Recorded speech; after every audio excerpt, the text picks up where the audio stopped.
So there's a bunch of things, if I don't write them down, I forget to talk about them. So I'm not going to be looking at this for the next 3 hours, but for the next 15 minutes or so, I'm going to be reading off of this thing. Bear with me if you would. So, hello everyone, glad you guys could make it. My name is Jamie Scott. I've been training dog owners full-time for about 14 years now. The first thing you should know about me is that I'm completely self-taught. So I developed all of my own techniques. You're not going to see anything I show you from another trainer or a book or a video. I know for a fact because I developed it. Okay? When you dive in and look at the fine details, and success lies in the fine details, it'll be different. Okay? I started doing these group classes about 3 or 4 years ago. And my motivation for doing these groups, I used to do groups where you bring your dog to the group, and I don't have time in that environment to show each owner what to look for in their dog's behavior and how to respond to it in a way that's going to reinforce the behavior you want and at the same time discourage the behavior you don't want. Okay? So the information tends to be much more general in nature. But this first session is all about getting your dog to look to you for direction. That's a prerequisite to changing any behavior your dog has. Because you can make it perfectly clear to your dog. You don't want him jumping on people or pulling on the leash or peeing in the house or whatever he's doing, okay? But if he doesn't take his lead from you, it's not going to make a lick of difference. So we start off with this foundational stuff. And then once your dog takes his lead from you, then if I show you how to respond to these behaviors in a way that's going to reinforce the behavior you want, and at the same time discourage the behavior you don't want, if you do what I show you, it'll work. Okay? So the other advantages, there's a couple of advantages to the group and why I try to funnel everybody through these groups. Okay? They're half the cost of my private training. You don't have to wait a couple of months to meet with me. I have groups every 2 weeks. You're going to get plenty to work on in this group to last you for the next 30 days. Okay? If you have an urgent need to meet in the next 30 days, I will meet with you. Just make it really clear to me, I need to meet, I have a really urgent situation, I'll put you on my calendar. I have openings every day if you're flexible on the time. Okay? So the way I do my scheduling these days, I was scheduling like 6 months out. Nobody keeps those appointments. Nobody knows what they're going to do 6 months out. So I stopped doing that. And the way I do it now is, after this group, I'm going to send everybody a PDF. Okay? And in that email, if you want, I'll mention in that email, if you want to meet for another session, just reply to that email and let me know you're interested in meeting, and I'll add you to my openings list. Okay? Each week on Friday, I send out an email with my openings, and the first 3 people that respond get the 3 slots. Sometimes within 5 minutes, all 3 slots are gone. Other times, nobody replies to my email. I take the week off. Okay? So if you don't get the chance to reply within a few hours, don't let that discourage you. There's plenty of weeks I don't get anybody replying. So it's I do have openings all the time, and if I have to add a 4th session for that week to meet with you because you have an urgent need, I'm happy to do that. So that's the way I do it these days. I'm probably going to recommend we meet at the dog park for the 2nd session, no matter what issue you're working on. And it'll become really apparent why that is when I get into energy management and start talking about different things. If your dog doesn't go to the dog park or daycare on a regular basis, I'll probably recommend we meet at the dog park.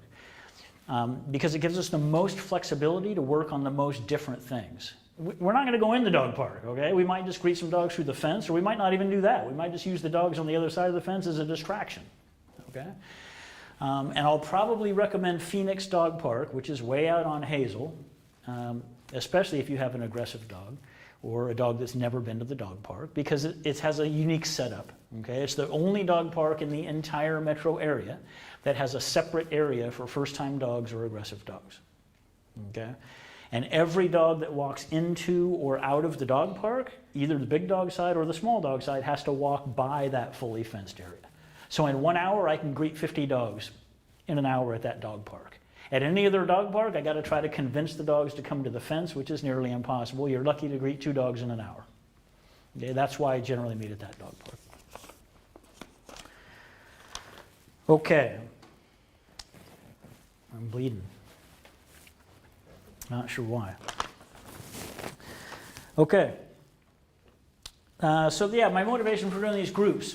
I got way more training than I can handle these days. Okay, I got more business than I can handle. I make more money than I need. I'm not doing this to get rich. I'm doing this because I'm passionate about improving dog owner relationships. Okay, if I can meet 30 people at one time instead of one at a time, I can reach a lot more dog owner relationships. That's my goal these days. Okay, so that was kind of my motivation for doing these groups. And like I said, the other advantages are you don't have to wait as long to meet. It's half the cost of my private training. Yeah, so I started doing these a few years ago. I really like doing them. My clients really enjoy them.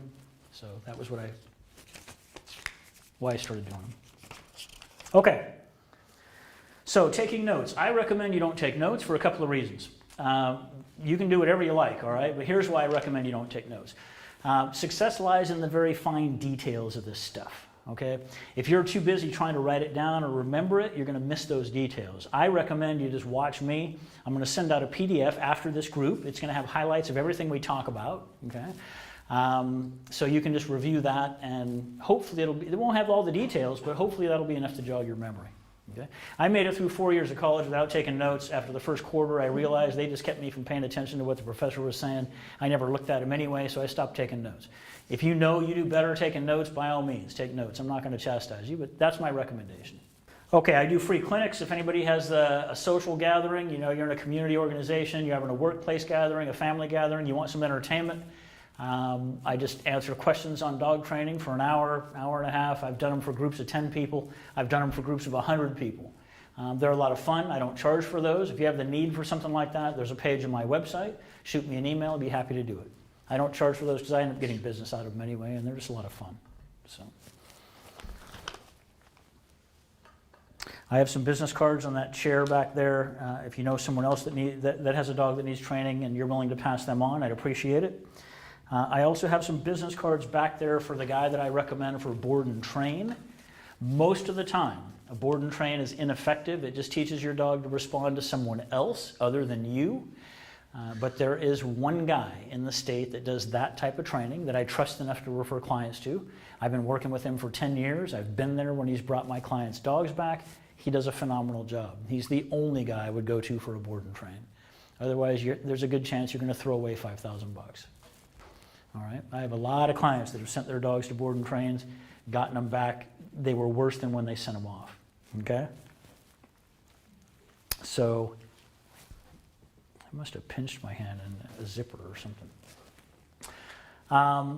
Yeah, and I've worked with a lot of clients that sent their dogs to board and trains to get them over the problems they got at the board and train. So you want to be very careful with that type of training. But my approach is very hands-on. Okay? So for cases of extreme aggression, most people that work full-time or have young kids are not going to be up to the task of getting a dog over severe aggression using my techniques. Because you're going to have to spend 20 hours working with your dog for every hour you and I spend together. And most people don't have the time and energy to do that. So that's where a board and train has a big advantage. You just send your dog away for 3 weeks, that trainer works with him to get him over the behavior, and then he works with you to show you everything he taught your dog. If you have an aggressive dog, I'm probably going to recommend that you muzzle train him to a basket muzzle. This is what a basket muzzle looks like, an Italian basket muzzle. Any other muzzle is pretty much worthless, okay? But dogs can't bite through these muzzles, and you can still give them treats and snacks and things like that. They can drink water. And I have those in most sizes. I sell them for about 20 bucks depending on the size.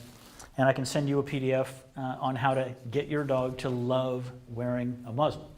If your dog doesn't love wearing the muzzle, he's not muzzle trained and it won't work. If he's constantly trying to get the muzzle off, okay? I don't like using muzzles to train. But in certain cases, it might give you the confidence to start bringing your dog around people or other dogs without the fear that he's going to attack somebody or kill another dog. Okay? So sometimes it's justified, but in general, I don't like using them because it changes dog behavior. Okay? I generally avoid putting dogs in stressful situations like that in the first place. We have dogs because we like to share affection. Dogs like affection. First and foremost, they need structure. They need to know who's in control at any given time, or they can't be happy and feel secure. Okay? Insecurity drives a lot of bad dog behavior. Okay? All aggression is fear-based. So it may seem like the information we're covering today doesn't apply to your particular situation. Okay? You might be thinking, well, Every time somebody goes near my dog's food bowl, he starts growling or barking or attacking. Why are you showing me how to put him into a sit? I really don't care how to put him into a sit. I want to know how to deal with this aggression. Well, I'll tell you, there's a couple reasons I cover the sit command in this first session. It's not about getting your dog into a sit, okay? It's about how you put your dog into a sit. So it's not telling your dog more than one time. It's what you do if your dog doesn't sit when you tell him one time. It's not letting him out of the sit without a release. It's how you respond if he does get out of the sit without a release. Every one of those things shows your dog, either shows him you're in control or shows him you're not. Okay, that's why we cover the sit command in this session. It either gives your dog what he needs to feel secure and be happy, or doesn't. Okay? It either gets your dog to look to you for direction or doesn't. That's why we cover the sit command. Like I said, this first session is all about getting your dog to look to you for direction. That's a prerequisite to changing any behavior your dog has. And the way you put your dog into a sit is a great way to get that message across. So even though it may seem like it doesn't apply to your situation, it does in a couple of different ways. Number one, it gives your dog what he needs to feel secure and be happy. And I already told you, insecurity is one of the things driving the aggressive behavior. Okay? It also gets your dog to start looking to you for direction, so that when I do show you how to start responding to the behavior in a way that's going to extinguish the behavior, it'll work if you do what I show you right. Okay? That's why it's important. How you put your dog in a sit. So that's. It might seem like we're not covering what you really want to deal with, but we are. We got to start somewhere. This is where we start with these fundamentals. Okay? Everything builds on this foundation. So I'm going to talk about collars, leashes, harnesses, and pulling. Okay? Most people use nylon flat collars with dogs. They're kind of like these nylon leashes. They're usually 1/2 inch to 1 inch wide. They tend to be kind of stretchy. These collars are completely worthless for two reasons. Okay? Number one, they tend to be kind of stretchy. You almost can't get them tight enough where the dog can't slip out of them. The bigger problem with flat collars, nylon flat collars, and flat collars in general, is they're wide, relatively speaking. So when you give a correction, a collar correction, and I'll show you what I mean by that in a moment, it distributes the force over a broad area. Dogs are not very responsive on them, okay? I much prefer rolled leather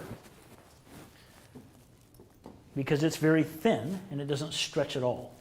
Okay, there's a couple ways to look at this. Basically, because this is round, it has a single line of contact instead of a 1 inch wide strip. Okay? So for a dog that will choke himself to death on a flat collar, he'll be much less likely to do that on this collar. Because if he pulls on this collar, it's going to be a lot more unpleasant to him. The truth of the matter is he won't pull nearly as much because it's a lot more unpleasant. These are 10 times more effective than flat collars. Okay? Certainly than a stretchy little nylon flat collar. This is not enough for some dogs. Okay? By the way, this collar correction I'm talking about does not involve pulling on your dog's neck. This is very hard to do. I make it look a lot easier than it is. The goal of the correction is to jiggle this clasp without pulling on your dog's neck. It takes this whip action with your wrist and a lot of finesse. Okay? You guys know what a bull whip is? It's this action. Or if you're a Friends fan, whoop-ah! So this thing's completely loose when you start. It goes right back to being completely loose. You're not just tightening up on the leash. So what that does, when you have it on this leather collar, on this metal ring, it makes a noise, and then your dog feels the vibration on his neck, and it refocuses his attention. So if you're walking along, you see a cat or a squirrel, nope, leave it, good boy, just like that.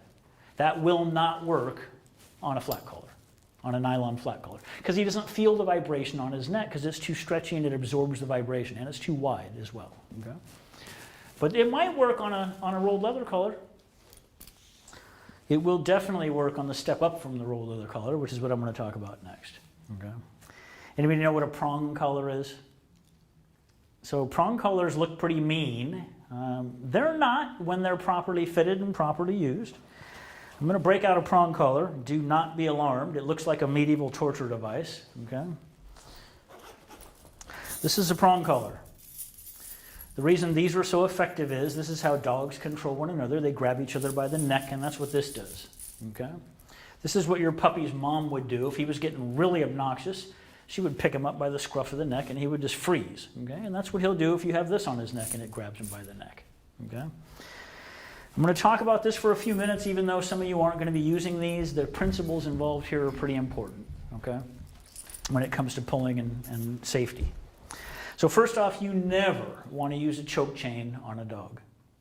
Choke chains injure dogs because they slide up and down the neck, and when they get down here by the shoulders, they're not very effective, and you have to torque the vertebra of the neck to get the dog's attention. Never put a choke chain on a dog. A properly fitted prong collar does not slide up and down the neck. It stays right here at the ears and the jaw line. It's a constant reminder your dog can't get away with pulling. And he won't pull at all on a properly fitted prong collar. If you're going to go this route, buy it from me. There's about 20 different styles of prong collar. This is the only one I recommend.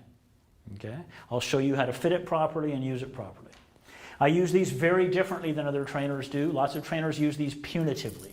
If they have a dog that's dog reactive, every time he sees a cat or a squirrel or another dog, he starts lunging and barking. They pop the collar and make the dog yelp and try to discourage the behavior. I don't use them that way. Here's how I use them. Anytime you have a dog on a leash, there's one thing that's by far the most important, and that is the leash can never, ever be tight. As soon as that leash is tight, your dog's in control, he's leading you around. When the leash is loose, he has to look to you for direction. When it's tight, he's in control, he's leading you around. So the first thing everybody asks is, well, how do you keep the leash loose? You don't let it get tight in the first place. Before it gets tight, you give him a little correction. Nope, you're staying here with me. If that works on a leather collar, great. If not, you probably need a prong collar. Okay? There's a couple of things about prong collars. Number one, believe it or not, how hard your dog pulls doesn't determine whether he needs a prong collar. What determines whether he needs a prong collar is how responsive he is to correction when you're giving the right correction with the right collar. So I'm going to start picking on dogs here. Your dog's name again is Odie. So let's say I put Odie on a leather collar and I go over to the front door and I swing the door open and Odie tries to run by me and I give him a little correction and he stops. He probably doesn't need a prong collar. If I can yank his head off and he keeps pulling, he needs a prong collar. Okay? I don't like to use any tool to address pulling. Okay? To me, if a dog is pulling, one of two things is going on. Either you're not making it clear you don't want him to pull, you don't know the right technique to get him to walk behind you on a loose leash, or you're making it perfectly clear and he doesn't care. He doesn't take his lead from you. He's saying, well, you're not really calling the shots here, I am. Or a combination of the two. Okay? So when you use a tool to address pulling, no matter what it is, a harness, a halty, a choke chain, whatever, you're treating the symptom and not the underlying problem. Okay? But if it's a safety issue, if your dog's pulling so hard I'm worried he's going to damage his throat, or rip your arm out of the socket, or face plant you in the concrete, or get away from you and get run over by a car, you got to use a prong collar. In my view, I'm not going to go through every tool there is to address pulling. There's like 50 of them, okay? And tell you why I believe a properly fitted prong collar of the right design, used properly, is not only the most effective, but also the safest, as in least likely to injure your dog. But that's my opinion. Okay? I'll give you one example. Most people that have dogs that pull really hard switch to a harness. Okay? The whole concept of going to a harness is flawed. You're basically saying, okay, well, you're pulling so hard I'm worried you're going to damage your throat, so I'm going to put this thing on you that allows you to pull as hard as you want, and then you won't hurt yourself. It enables bad behavior. And it's nearly impossible to keep the leash loose on a harness. It's tight all the time, which means your dog's in total control all the time. Because in order for you to be in control, the leash has to be loose for him to look to you for direction. So a harness is the opposite direction you want to go. Okay? If you're adamantly opposed to the idea of using a prong collar, there's one other option that I'd say is almost viable. And that's the type of harness. There's 4 types of harnesses. Okay? There's the type that connect on the back. Those are completely worthless. Those encourage pulling. That's what sled dogs wear. Okay? Then you got the type that connect on the front. There's 2 types. There's the one that is all straps. Those are worthless. Dogs slip out of them. To keep them from slipping out of them, they got to be so tight they're uncomfortable. They're chafing under the arms and all that. Then you got the type that's like a shirt with straps coming off of it, and the leash connects on the front. Those are very effective to get dogs not to pull. I still don't like them.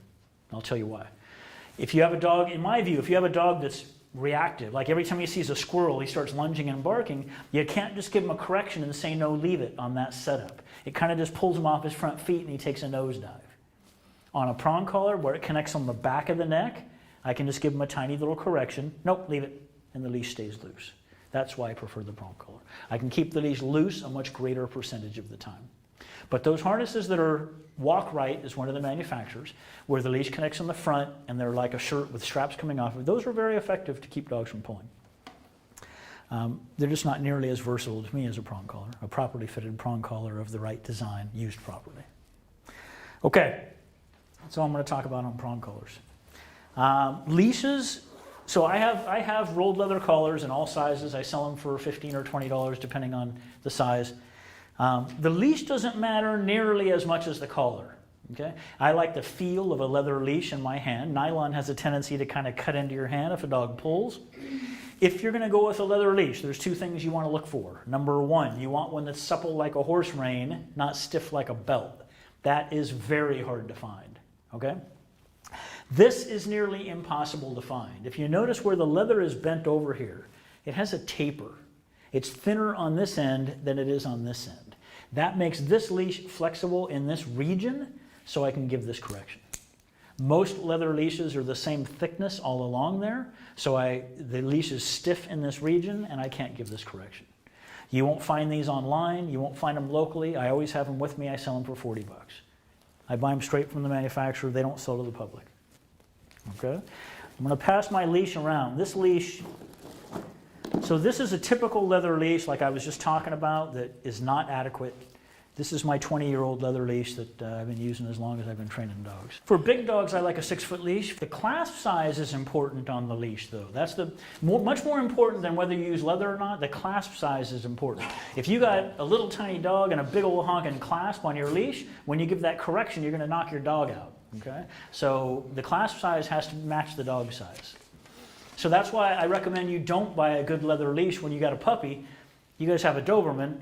You buy it to get the right clasp size right now, you need, a tiny little leash with a little clasp, and then when he's an adult dog, you're going to need a bigger clasp. So he'll outgrow the leather leash. There's no sense in paying 40 bucks for a nice leather leash at this age because he's just going to outgrow it anyway.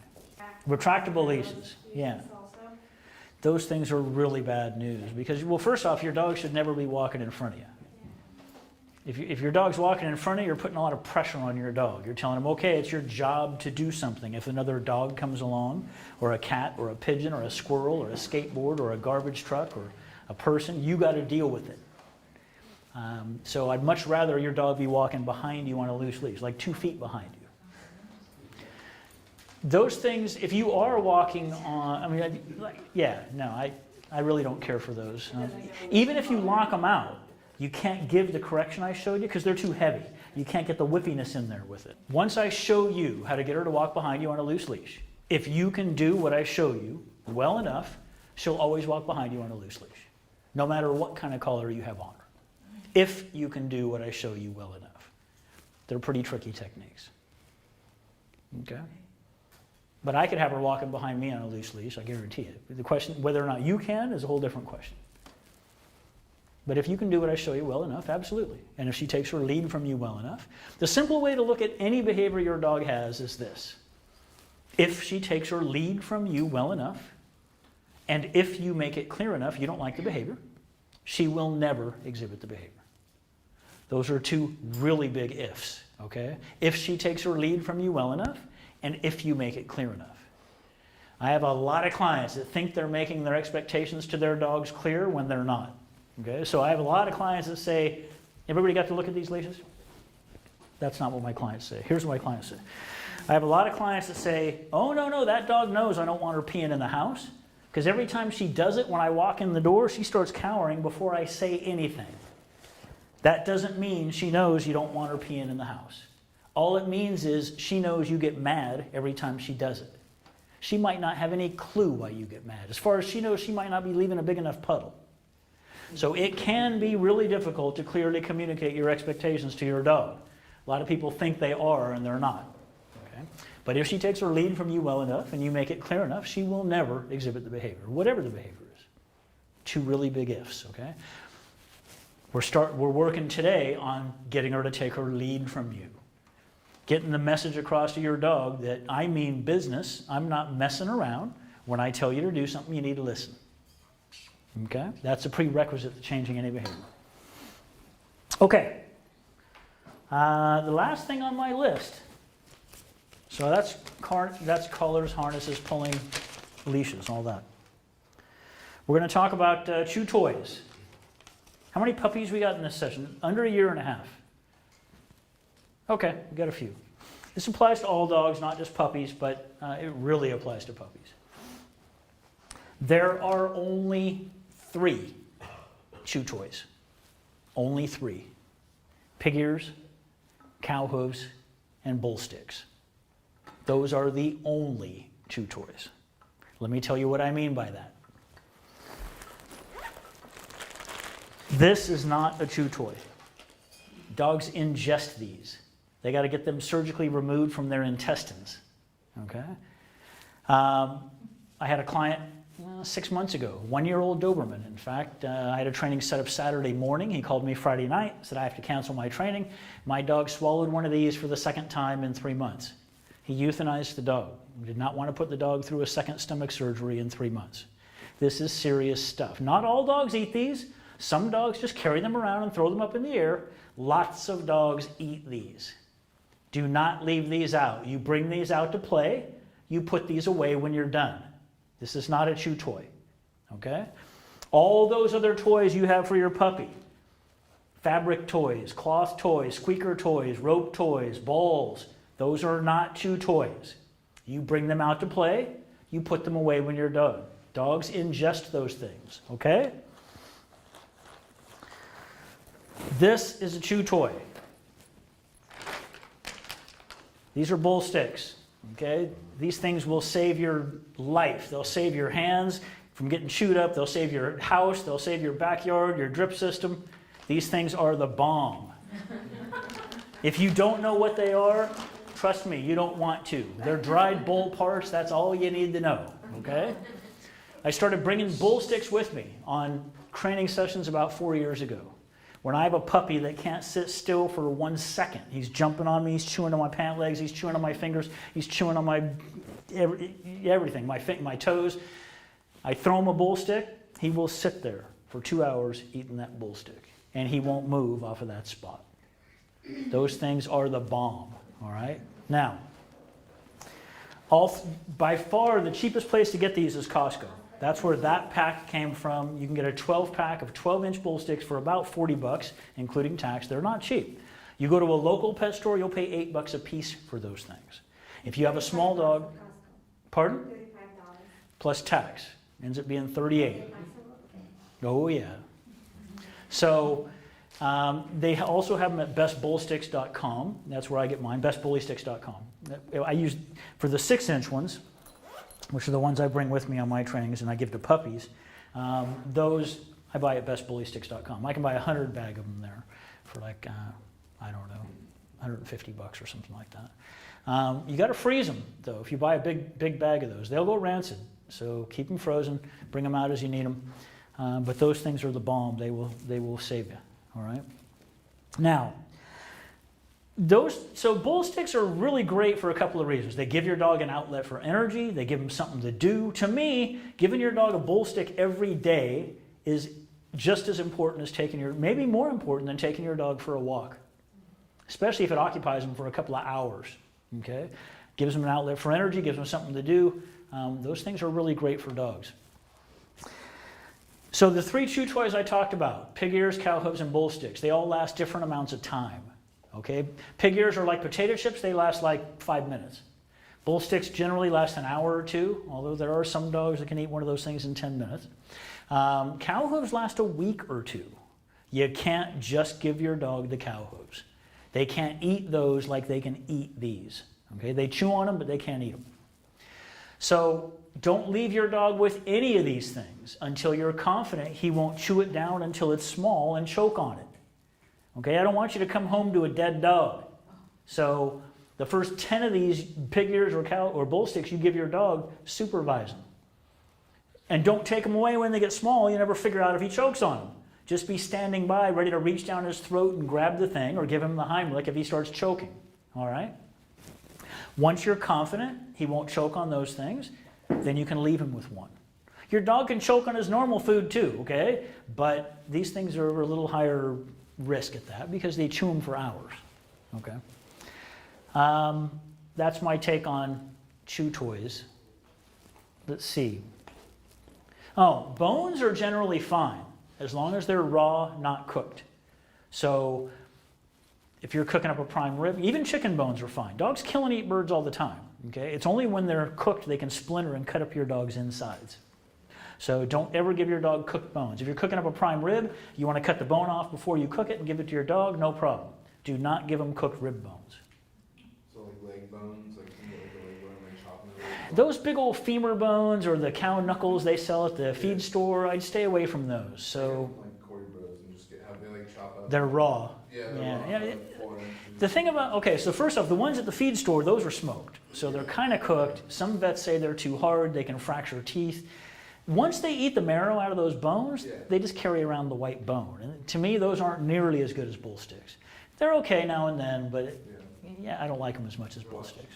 They are cheaper, you're right, yeah.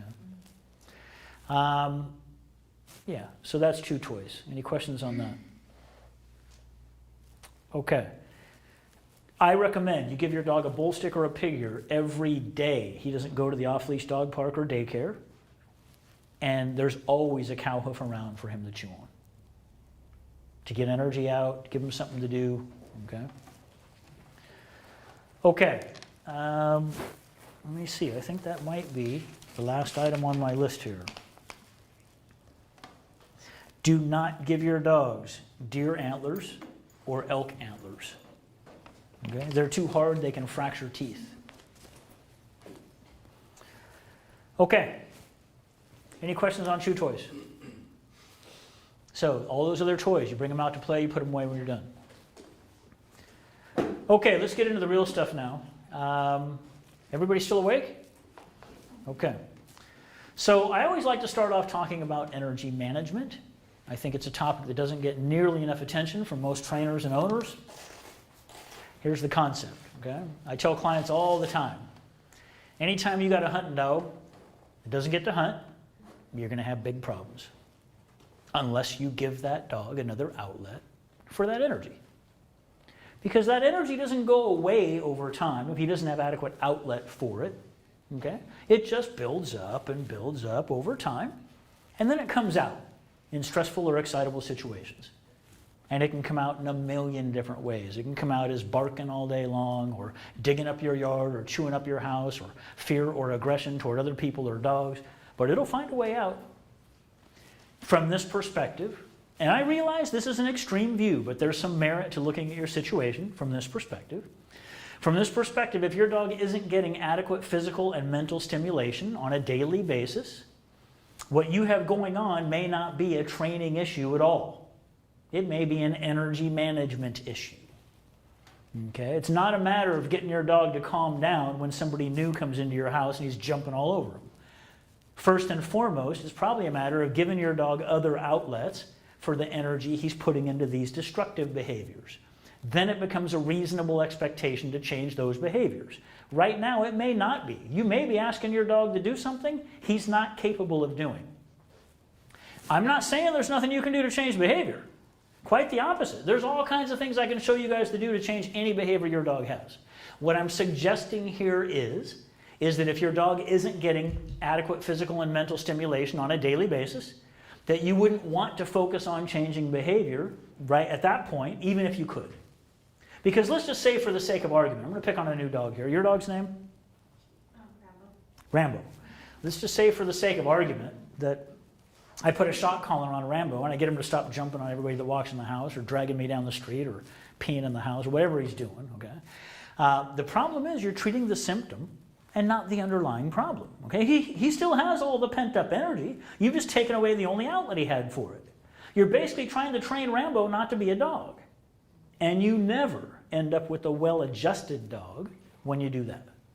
So job number one, if you guys want your dogs to be well-adjusted, well-behaved, listen to you, not drag you down the street, walk behind you on a loose leash, not exhibit fear or aggression toward other people or dogs. Job number one is you got to make sure your dog gets challenged physically and mentally on a daily basis.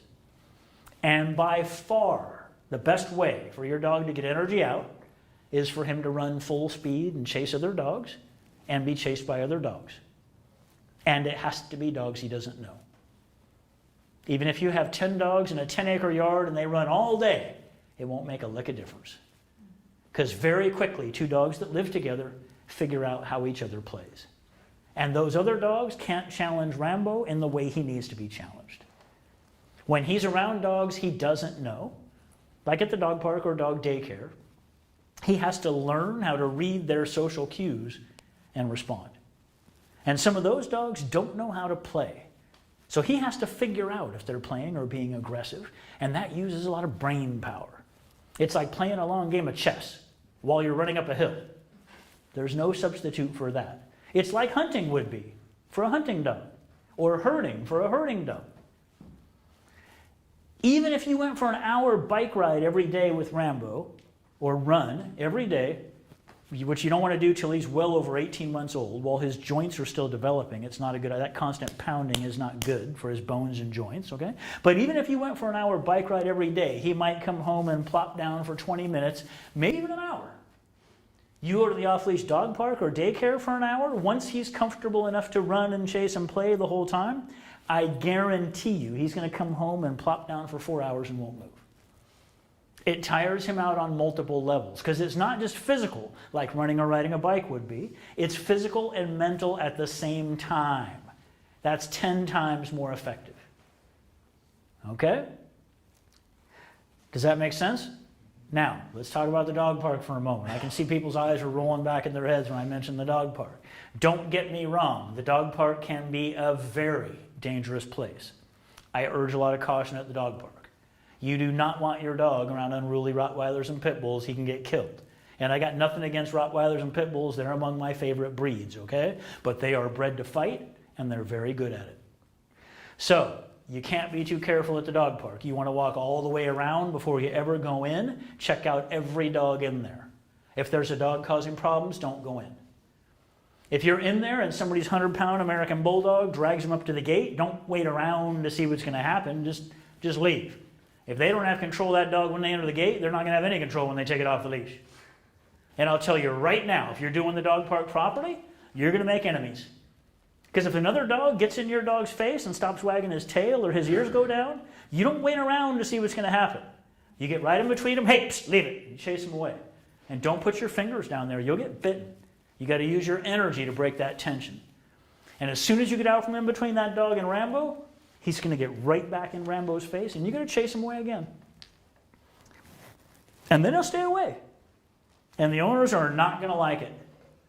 They're going to say, don't tell my dog what to do, or they'll work it out on their own.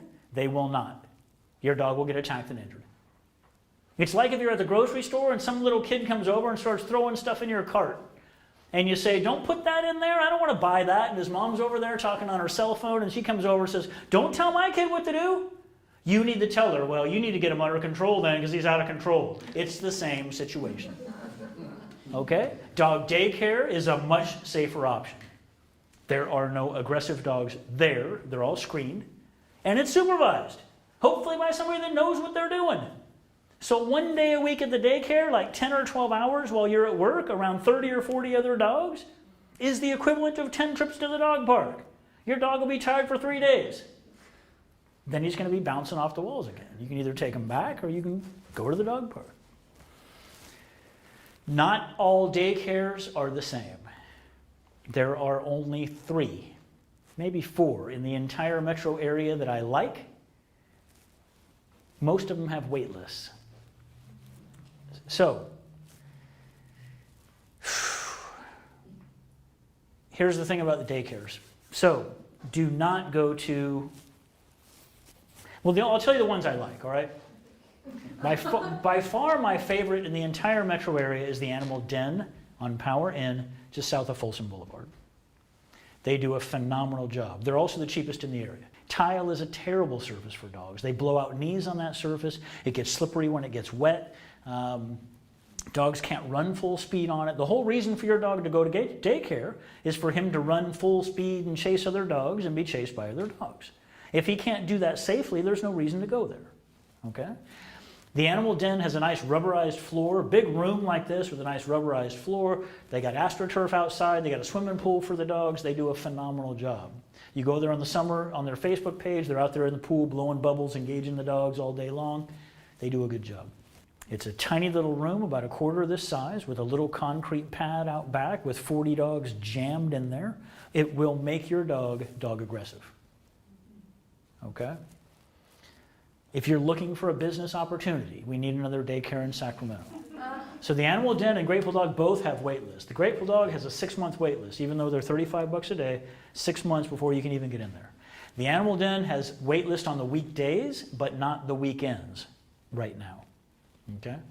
And the new place, the Local Bark, I met with that guy. I'd never recommended them in the past because I went in there one day, it was raining, they only had a little area with a tile floor, but he showed me the way they really operate when I went back last week, and they do a good job. So the Local Bark is another viable option. They're over on Fitzgerald off of Sunrise. And they don't have a wait list there. And then the only other place I do like is Wagon Tails off of the Auburn Riverside exit of 80.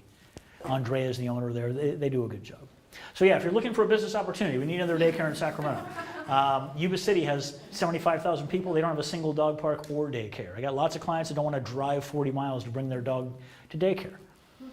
You wouldn't even have to come up with any money. You could crowdsource funding. You could probably easily find 200 people in Yuba City. They put up $1,000 each. You build the place, charge them $35 a day to bring their dogs there. It's kind of a no-brainer. I don't have the time or energy to put into it, but I would consult if somebody needs a consult. Okay, so that's my take on daycare and the dog park. Walking in a normal park where there could be a stray dog, your dog or you can track parvo into your house on the bottoms of your shoes very easily. Until your dog gets his third and final booster, you should be very careful about that. And what do you be very careful? Like hose off our shoes, bleach our shoes? Take your shoes off, yeah, before you come into the house. Okay. Now your dog, you can either make him wear shoes and take them off, or you can just be very careful. It's only 8 weeks. I mean, just stop taking them to public parks. You're not going to. It's unlikely you're going to run into this at the dog park. Well, I mean, if those dogs were in a public park and then they tracked it into the dog park, it's certainly possible. But there's no strays in the dog park. So the dog park is not, I wouldn't worry a lot about being inside the dog park as much as I would somewhere else. That virus lives for 7 years on grass or dirt. So as long as you stay on concrete or asphalt and see and avoid feces, your dog's probably not going to, your puppy's not going to get parvo walking around in public on concrete or asphalt. But on grass or dirt, you can't see it, and it can live there for 7 years. So that's where you got to be really careful until he gets that third and final booster. But no, it's a great question, and yeah, if you have a second dog, you got to be careful, no doubt. Yeah. But a lot of vets say don't even bring your dog outside the house at all, and I think that's terrible advice. Your puppy needs exposure to different things, sounds and people and noises and stimuli, and a daily walk is pretty important at that age, So I would say you should be walking your puppy every day, but not on grass or dirt until he gets his third and final parvo booster. And some vets give a fourth one now. Yeah. Any other questions on dog parks or daycare? Okay. And everybody still awake?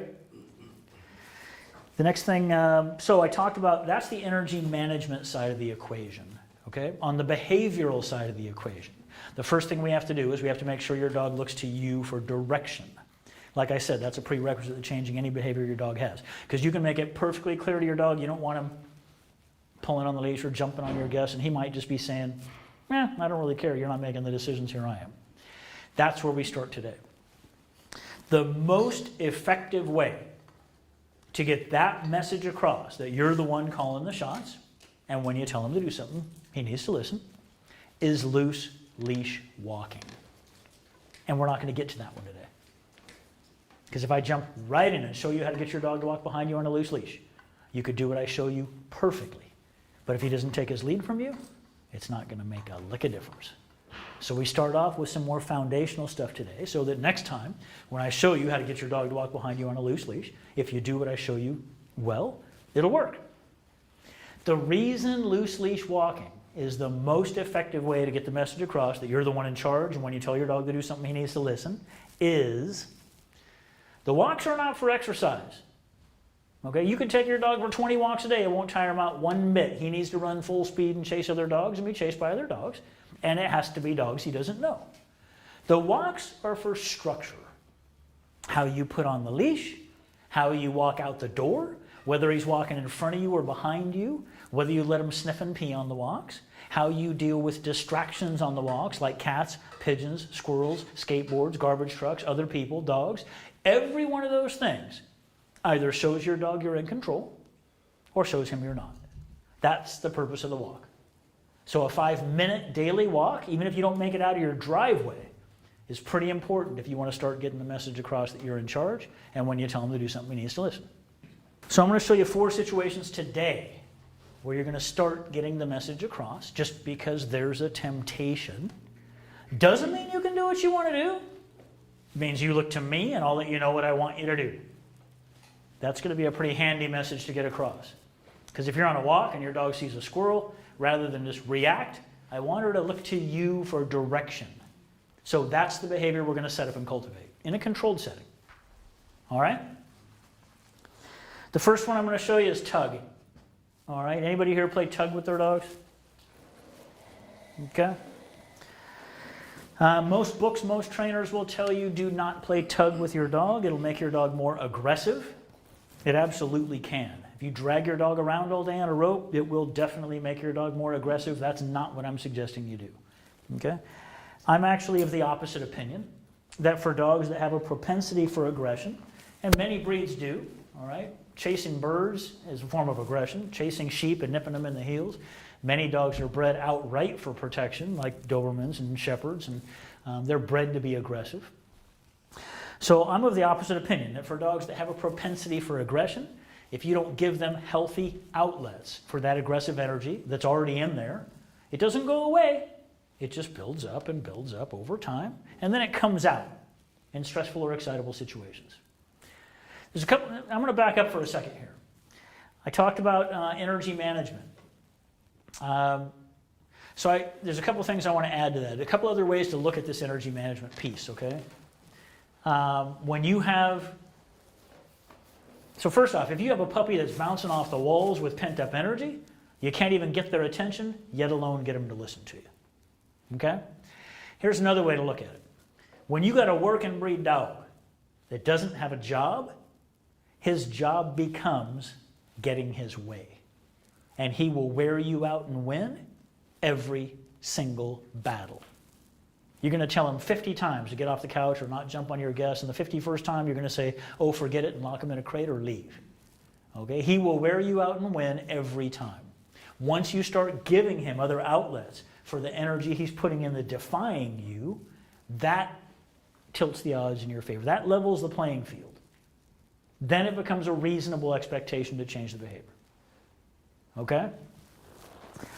Okay, so let's talk about tug. So, like I said, I'm of the opposite opinion, that for dogs that have a propensity for aggression, it'll make them actually less likely to exhibit aggression than more likely if you play tug every day. So I recommend you play tug every day. You don't make it to the off-leash dog park or daycare, but in a very particular way. I'm going to show you how to do that right now.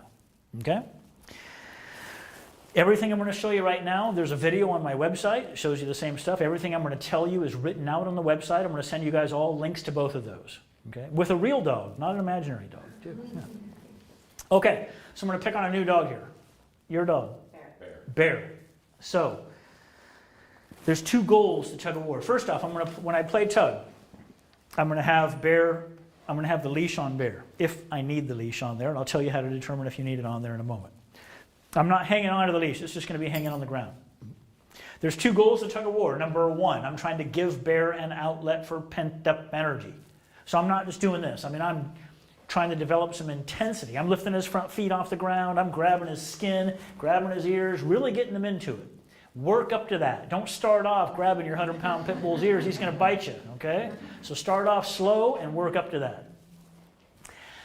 Now, the second goal here is I'm trying to keep Bear engaged mentally. The way dogs play. If you watch dogs play, they're constantly keeping each other guessing what their next move is. That's what I'm trying to replicate. So I'm not just doing this. I'm constantly touching him on the flank with the toy, grabbing his tail, trying to keep him guessing where the toy is. Okay? And every minute or so, when he's really getting into it, I'm going to pick up the leash. I'm going to say one time and one time only, Bear, drop it. If he doesn't drop it, I'm going to give him a little color correction. Okay? If he still doesn't drop it, I'm going to pry it out of his mouth, if you can do that without getting bitten. Okay? Then I'm going to drop it in front of him. I'm going to say, Bear, leave it. If I have to, I'm going to give him a little correction. I'm not going to hold him back. Okay, you can't hold that dog back from anything. He's way too strong, too agile, too quick. If he doesn't want to do it, he'll bite you. More importantly, it doesn't create the dynamic we want. I want Bear to start doing things on his own when you tell him to do things, because he respects you as the lead and wants to please you. If you're holding him back, he's not doing it on his own. Besides that, it doesn't work. You tighten up on the leash, he's going to pull even harder. That's the way it works. You can give him a little correction. He'll stay back on a loose leash, but you can't hold him back. Okay? So I'm going to do this twice. Bear, leave it. Good boy. Bear, leave it. Good boy. Okay, get that toy. And then I go right back to playing. Okay? The message we're trying to get across here is just because there's a temptation in the form of a toy that you really want that I just dropped right in front of you, doesn't mean you can do what you want. It means you look to me and I'll let you know what I want you to do. Okay? If you can't get your dog to play tug with one of these, use a bull stick. Here's the caveat with using a bull stick. All right? I didn't mention it yet, but one thing you never want to do with a dog is take something away from him. You never wrestle anything away from a dog. That will make your dog start guarding. We've got a couple of dogs in here that guard. That's how it starts. So if your puppy has a piece of paper from the garbage or a shoe or something that you don't want him to have, you never go up there and just take it away. You never wrestle it away. You go get a piece of meat, you throw him the piece of meat, and when he drops the piece of paper, you go pick up the paper. All right? It will make him start guarding if you wrestle things away from him. All these websites that tell you practice taking your dog's food away to make sure he doesn't growl at you, that will make your dog start growling at you. Don't do that. Okay? So, here's the caveat. I said you can play tug with a bull stick if your dog won't use a rope. When you play tug, you never let go of the toy. You never give him the toy. The only time you let go of the toy is when you say leave it and drop it 2 feet in front of him and correct him to keep him from getting to it. If I don't give him the toy, I'm not really taking it away. So I always have one hand on this rope. My other hand is grabbing his tail, grabbing his ears, but I always have one hand on the bull stick or the rope. It's a subtle difference, all right? It's a technicality, but it makes a big difference. If I don't give it to him, I'm not taking it away. And for a lot of these resource garden dogs, you know, I can walk up and give your dog a bone as long as I don't let go of it. And when I usually give it to him, I'll put him on a prong collar, I'll throw the bone on the ground, I'll walk by a few times. Nope, leave it, good boy. Nope, leave it, good boy. When I put it in front of his nose, nope, leave it, good boy. So he's always on a loose leash, and I'm not giving him the toy. And then when I do give it to him, I give it to him for like 1 second, and then I make him drop it. But I never give it to him. I never let go of it. If you give the dog something in that way, he's not going to guard it. If you just throw him a bone, he's going to take ownership of that thing and guard it. Okay, so that's how we start working on these behaviors, these resource guarding behaviors. Very similar to what I'm talking about with the bull stick. But if you give your dog a bull stick and you're worried he's going to choke on it, you got to leave your house. Don't take it away from him. Go get a piece of meat, throw him the piece of meat. When he drops the bull stick, go pick up the bull stick. Okay? That's how I want you to play tug. There's a video on the website. Everything I just told you is written out on the website. I'll send you links to both of those. Any questions on tug? Oh, one other thing I got to tell you before I ask a question. I told you I'd tell you how to determine if you need the leash on your dog. Okay. When I say, your dog's name again? Bear. When I say Bear, drop it, if he doesn't drop it, immediately I'm going to give him a correction. We're going to talk about correction in a lot more detail here coming up. If an audible correction, like, psst, ah, if that works every time, right away, the first time, you don't need a leash on your dog. If that audible correction doesn't work every time, right away the first time, you need a leash on your dog.